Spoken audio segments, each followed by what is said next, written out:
Welcome to our channel law Kaksha student. आज की video में हम ट्रांसफर ऑफ प्रॉपर्टी एक्ट 1882 में टॉपिक कवर करने जा रहे हैं डॉक्ट्रिन ऑफ लेस पेंडेंस। यानी कि आज की वीडियो में हम टीपीए में कवर करेंगे सेक्शन 52 को। देखते हैं सेक्शन 52 क्या कहता है। Section 52 provides that during the pendency in any court of any suit or proceedings which is not collusive and in which any right to involve property is directly and specifically in question, the property cannot be transferred। तो देखिए क्या कहा गया है। Let's suppose इसे example से समझने की कोशिश करेंगे हम।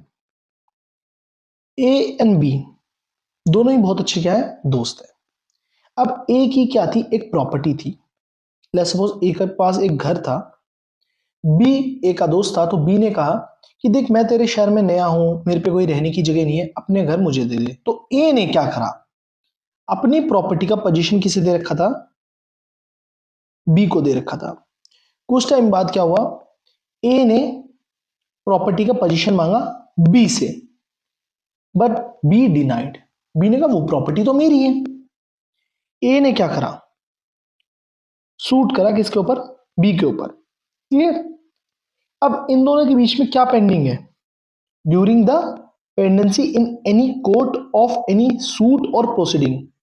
यानी कि during pendency in any court of any suit और प्रोसीडिंग, यानी कि प्रोसीडिंग पेंडिंग थी, सूट पेंडिंग था दोनों के बीच में।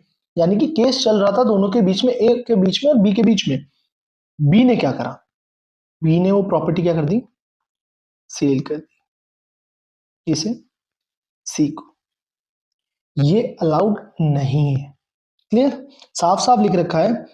कोई भी इन्वॉल्व प्रॉपर्टी है जिसमें किसके बारे में बात करी गई है, राइट के बारे में बात करी गई है, जो किस पे थी, directly and specifically in question in the suit, the property can not be transferred. ये प्रॉपर्टी, जिस प्रॉपर्टी यानी कि जो भी डिस्प्यूट में है प्रॉपर्टी, जिसका केस चल रहा है, जिस प्रॉपर्टी से रिलेटेड पार्टीज के बीच में, वो प्रॉपर्टी ट्रांसफर नहीं करी जा सकती। क्लियर, आगे रीड आउट करते हैं। or otherwise dealt with any party to the suit or proceeding so as to affect the rights of any other party under any decree or order which may be made therein except under the authority of the court and on such terms as it may impose। यानी कि अगर authority of court ने क्या कर रखा है, allow कर रखा है, तो प्रॉपर्टी क्या करी जा सकती है, ट्रांसफर करी जा सकती है। देखिए यहां लिख रखा है accept under the authority of the court and on such terms as it may be imposed। अगर हम बात करते हैं सेक्शन 52 की, तो सेक्शन 52 किस बारे में बात कर रहा है, किस डॉक्ट्रिन पे बेस्ड है, डॉक्ट्रिन ऑफ लेस पेंडेंस। अगर हम इस टर्म की बात करते हैं तो लेस का मतलब क्या होता है, पेंडेंस का मतलब क्या होता है। लेस का मतलब होता है लिटिगेशन एंड पेंडेंस का मतलब होता है पेंडिंग। यानी कि अगर कोई भी लिटिगेशन पेंडिंग है उस टाइम पे कोई भी प्रॉपर्टी ट्रांसफर नहीं करी जा सकती। Clear, come to the next slide. और अगर हम बात करते हैं किसकी, डॉक्ट्रिन ऑफ लेस पेंडेंस की, तो वो किस मैगजीन पे बेस है, पेंडेंट लिट निहिल इनोवेटर, which means nothing new should be introduced during the pendency of the litigation। तो कहने का मतलब क्या है, during the pendency of litigation कोई भी चीज न्यू इंट्रोड्यूस नहीं करी जा सकती, यानी कि ट्रांसफर नहीं करा जा सकता। क्योंकि हम क्या कर रहे हैं, ऑनरशिप यानी कि टाइटल को ट्रांसफर कर रहे हैं। Clear. Essential requirements for application of section 52। अगर हम बात करते हैं कि सेक्शन 52 के एसेंशियल्स क्या हैं, तो उन्हें देखते हैं वन बाय वन।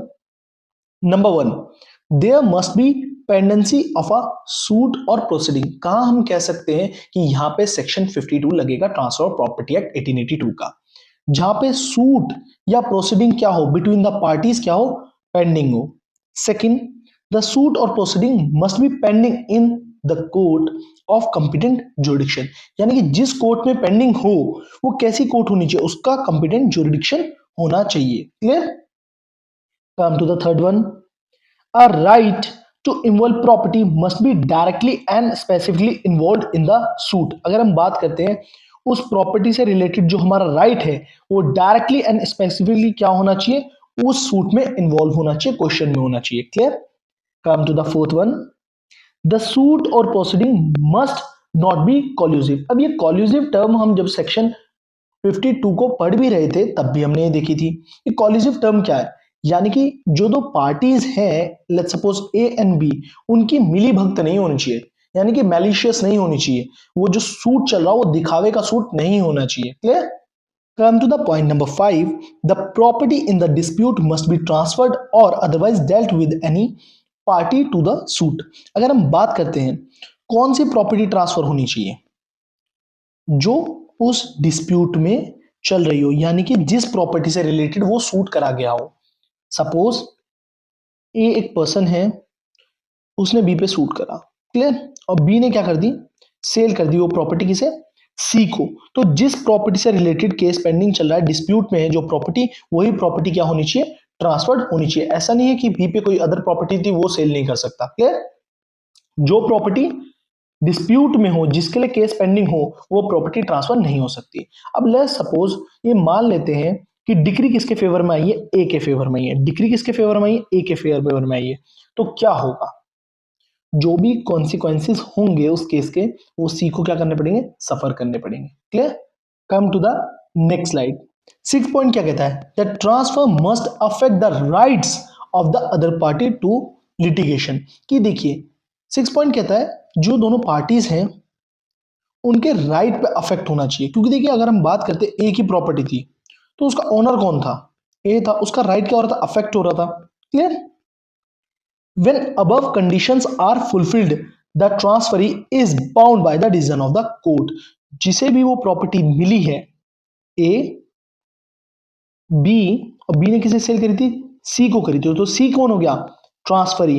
वो क्या होगा, बाउंड होगा। किस चीज के लिए बाउंड होगा, जो भी कोर्ट का डिसीजन आएगा। क्लियर?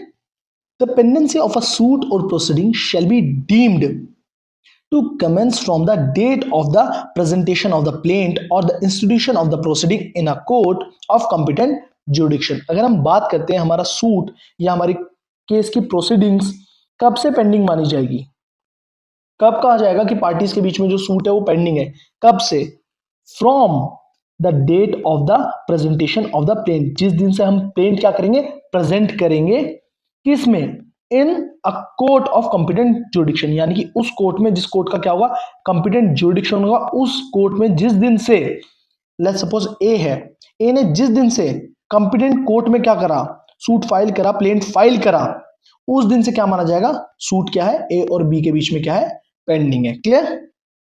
और कब तक माना जाएगा, and to continue until the suit or proceeding has been disposed of by a final decree or order and complete satisfaction or discharge of such decree or order has been obtained or has become unobtainable by a reason of the expiration period of limitation। यानी कि जब तक period of limitation expire ना हो जाए, जब तक उस कोर्ट से क्या ना आ जाए, फाइनल डिक्री ना आ जाए, फाइनल ऑर्डर ना आ जाए। Clear? Come to the next slide. Doctrine of lis pendens binds the person who purchased during the pendency of the suit if the decree is made against the party whom he had purchased। तो इसमें क्या कहा गया है कि जो हमारा purchaser है वो क्या होगा, बाउंड होगा किसके, कोर्ट के डिसीजन से। कब बाउंड होगा, लेट्स सपोज देखिए सिचुएशन क्या है, थोड़ी सी घुमा रखी है, ए और बी के बीच में सूट था। क्लियर? कि प्रॉपर्टी किसकी है, ए की है या बी की है। बी ने क्या करी, सेल कर दी किसे, वो प्रॉपर्टी बेच दी सी को। अब जो कोर्ट का ऑर्डर है वो किसके फेवर में आया, बी के फेवर में आया, तो ये सेल कैसी मानी जाएगी, वैलिड सेल मानी जाएगी। क्लियर? अब एक चीज और, जो हमारा सेक्शन 52 है वो दो थ्योरीज कह लीजिए, दो रूल्स कह लीजिए, उन पे क्या करता है, बेस्ड करता है।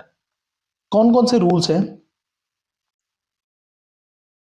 एक है हमारा कंस्ट्रक्टिव नोटिस, और सेकंड रूल क्या है, नेसेसिटी रूल। अब ये दोनों रूल क्या है, वन बाय वन समझते हैं। फर्स्ट रूल क्या कहता है, प्रिजम्पशन क्रिएट करता है कि जो भी परचेजर है, लेट्स सपोज ए बी के बीच में क्या सूट पेंडिंग है, बी ने क्या करी, प्रॉपर्टी सेल कर दी सी को, तो सी जो है उसे नॉलेज थी कि जो सूट है ए और बी के बीच में वो क्या है, पेंडिंग है कोर्ट में। क्लियर? तो ये क्या कहता है, फर्स्ट रूल कहता है।